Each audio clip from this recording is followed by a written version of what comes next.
نحمده ونصلي على رسوله الكريم اما بعد فاعوذ بالله من الشيطان الرجيم بسم الله الرحمن الرحيم رب اشرح لي صدري ويسر لي امري واحلل عقدة من لساني يفقهوا قولي۔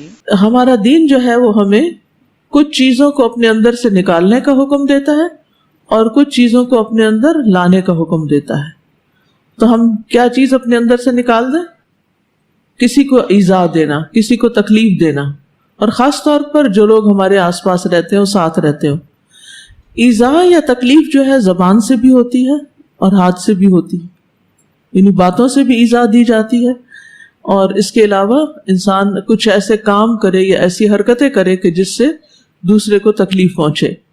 تو یہ دراصل تزکیہ کا عمل اسی طرح ہوتا ہے کہ انسان اپنے اندر سے کچھ چیزوں کا تخلیہ کرے، یعنی خالی کر دے، اپنے اندر سے نکال دے، صفائی کر دے، اور پھر کچھ چیزوں کو اختیار کرے تاکہ وہ ایک اچھے اخلاق والا انسان بن جائے۔